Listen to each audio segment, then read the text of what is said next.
Bonjour et bienvenue dans l'entretien sur France 24. Mon invité aujourd'hui est Frédéric Tissot, un homme au destin rare, pied noir, né en Algérie, médecin de formation. Vous devenez ensuite un de ces French doctors, comme on les a appelés, qui sillonnent les crises, les guerres, pour porter l'action humanitaire aux quatre coins du monde. Vous êtes ensuite devenu, un petit peu par accident, diplomate au Quai d'Orsay, au Kosovo, longtemps en Afghanistan, mais toujours prêt à partir au pied levé dans les zones périlleuses du monde entier. Il y a 10 ans, en mission à Haïti, vous êtes victime d'un terrible accident qui vous laisse paralysé.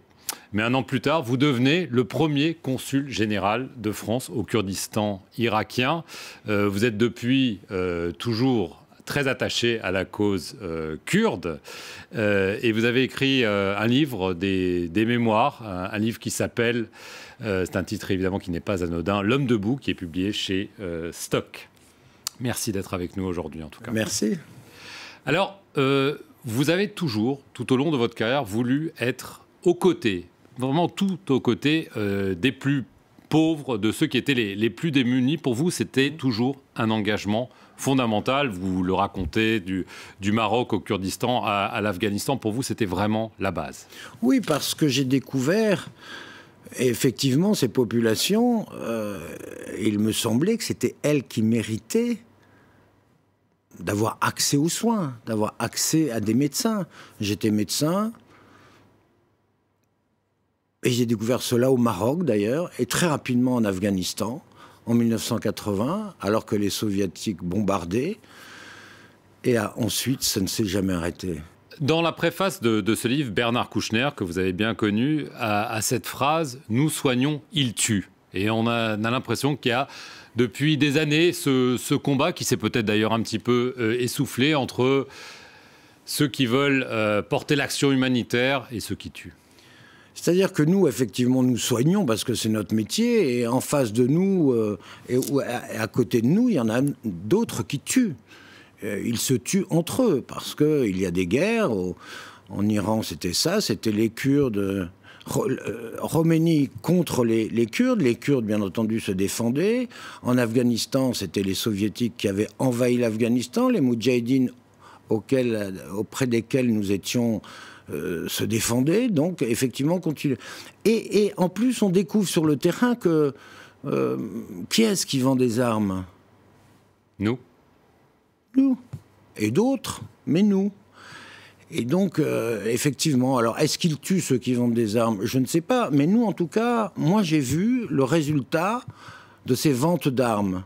Donc on peut penser que c'est être complice de vendre des armes. Mais malgré tout, donc vous êtes ce médecin de terrain, vous portez secours à ces populations, vous les aidez, vous avez ce constat que vous faites, mais malgré tout, vous décidez de vous engager auprès de votre pays, donc la France. Oui. Vous devenez diplomate au service donc de ce pays qui, comme d'autres, n'agit pas forcément bien.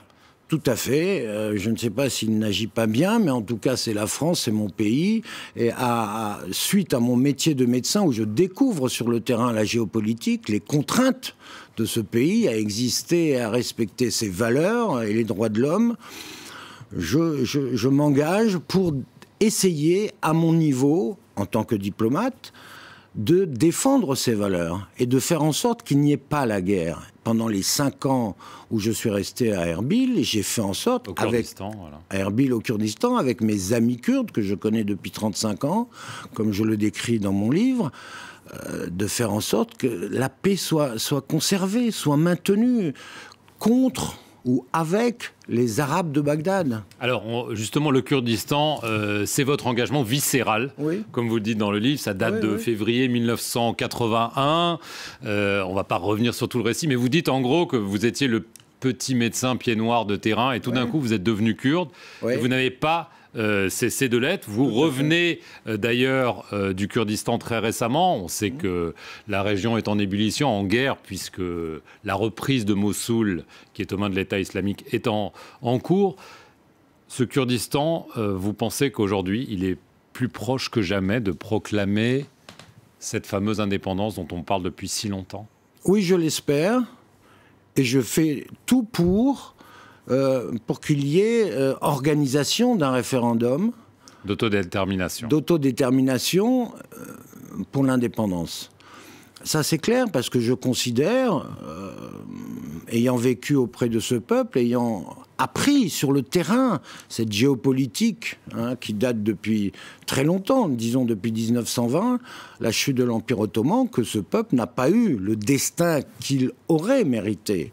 En tout cas, il le mérite aujourd'hui de pouvoir affirmer son indépendance et sa capacité à vivre totalement indépendant. Alors, et donc, oui. Je suis totalement pour, et je pense que l'on le verra bientôt. Vous pensez, parce que là on parle seulement du Kurdistan irakien, parce que tout à fait. Vous pensez que le rêve d'une nation kurde à cheval sur plusieurs États... Je n'y crois plus. Pourquoi ? Parce que ces 4 parties sont séparées depuis une centaine d'années, en Turquie, Iran, Syrie, Irak, et chacun a pris ses formes d'avenir, ses formes de développement qui sont, en fonction de l'État central, totalement différents. Et aujourd'hui, historiquement, la partie kurde irakienne, je pense, est la plus proche de possibilités d'indépendance. Alors son leader historique que vous connaissez bien, Massoud Barzani, a plusieurs fois ces derniers temps affirmé que le référendum allait se tenir avant de faire machine arrière. On sent que... Est-ce que vous pensez qu'il est sur le point, comme vous l'espérez, vous l'appelez de vos voeux, de dire, voilà, nous allons organiser un référendum, que ça plaise ou non aux autorités de Bagdad ? Tout à fait. Je pense qu'il l'est. Il l'a dit plusieurs fois. Ces derniers jours, là, j'y étais, il a pris la décision de remettre en place le Parlement régional kurde, d'élire un nouveau président du Parlement, de se réunir avec l'ensemble des partis politiques pour voir comment résoudre cette crise, car il y a eu une crise interne. Il y a différents partis politiques au Kurdistan. Ils ne sont pas toujours d'accord. Et en ce moment, ces derniers temps, ils n'étaient vraiment pas d'accord entre eux. Et ce qui gênait, en tout cas pour l'organisation d'un référendum, il a même proposé qu'il y ait de nouvelles élections pour élire un nouveau président de la région dans laquelle il ne se présenterait pas. Donc je pense que les conditions sont en train de se réunir pour que les Kurdes eux-mêmes soient en capacité d'organiser ce référendum et, une fois les résultats obtenus, de dire à Bagdad, écoutez, ça fait 100 ans que nous vivons ensemble, nous venons de faire un référendum avec les autorités internationales, d'ailleurs, ça serait totalement ouvert. Nous souhaitons divorcer. Alors, il y a les choses qui se préparent en coulisses, que vous décrivez, mais il y a ce qui se passe sur le terrain. Oui. On sait qu'il y a une grande peur, on peut le dire comme ça, à Erbil, au moment où l'organisation de l'État islamique a pris le contrôle de Mossoul et semblait se diriger vers le nord. Depuis, les choses se sont retournées. Les troupes kurdes, les fameux Peshmerga, ont repris beaucoup de terrain, y compris en ce moment même aux abords de Mossoul. Et on pense que les Kurdes ont repris, sont en train de dessiner, en raison des développements récents, la carte du futur Kurdistan, que les territoires qu'ils ont repris vont rester entre leurs mains. C'est ce que l'on dit, mais ce qu'il faut savoir, c'est qu'il y avait des territoires qui ont toujours été kurdes. Au moment de la chute de Saddam Hussein, certains territoires avaient été donnés, avaient été arabisés. Et donc les Kurdes, depuis longtemps, depuis la Constitution de 2005, il est clair qu'il y a des territoires disputés entre Bagdad et le Kurdistan. Ils en ont repris le contrôle, là. Bien sûr, ils en ont repris le contrôle. Mais bien entendu que non. Jusqu'à ce qu'un jour, il y ait effectivement, comme cela a été prévu dans la Constitution, l'article 140, de façon, dans ces territoires disputés, qu'il y ait un référendum pour savoir vers quelle région, Bagdad ou le Kurdistan, les populations souhaitent aller. C'est le problème du Kirkouk. C'est exactement cela. La ville pétrolière de Kirkouk. Exactement. Tout à fait. Je veux revenir rapidement à vous. Vous avez donc ce terrible accident. Vous avez la colonne vertébrale broyée. Vous êtes à l'hôpital un an après et vous recevez un coup de fil de Bernard Kouchner. Oui. Avec une drôle de proposition. Tout à fait. J'avais rencontré, il m'avait rencontré, Bernard Kouchner, j'étais sur le terrain, c'était en 84, au Kurdistan, sur les montagnes entre l'Iran et l'Irak. Et il me téléphone, il se souvient que je suis le seul, c'est lui qui le disait, le seul médecin français qui parle kurde. Il se souvient de moi, il vient me voir à l'hôpital, et quelques mois après, il m'appelle, il me dit « Fred, notre gouvernement a décidé d'implanter une première représentation diplomatique à Erbil dans le Kurdistan. Si tu veux, elle est pour toi. Ça paraît bizarre quand même. Je suis médecin, je ne suis pas diplomate. Je ne sais pas si beaucoup de diplomates étaient d'accord à l'époque, mais en tout cas, lui était ministre. Moi, j'ai dit oui. Parce que je bouclais une certaine vie. J'y avais été en 1981, nous étions en fin 2007, voilà. Et donc j'ai servi la France. Pendant 5 ans. Pendant 5 ans, et de façon, pour moi, absolument remarquable, bien entendu.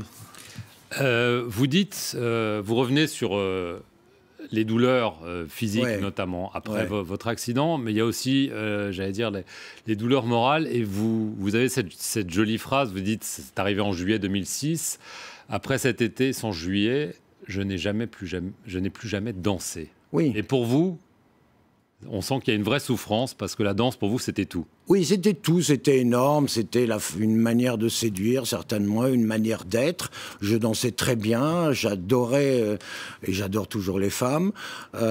Et ça a été la chose la plus difficile à supporter, à ne pas avoir. Je ne peux plus danser. Je danse, certes, en fauteuil roulant. Ce n'est plus la même chose. Mais j'ai trouvé d'autres choses pour vivre. Et j'ai extrêmement bien vécu. J'étais en fauteuil roulant, je le suis toujours, et tout se passe merveilleusement bien. Et tout le monde le voit. J'ai représenté la France en fauteuil roulant, et ça n'a posé aucun problème. Absolument aucun. Et j'en suis très heureux.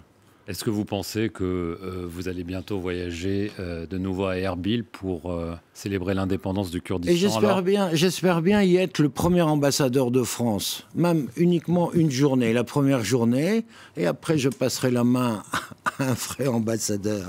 Mais j'aimerais bien entendu. Merci beaucoup Frédéric Tissot d'être venu sur le plateau de France 24. Merci à vous d'avoir regardé cet entretien. Restez sur notre antenne pour plus d'informations.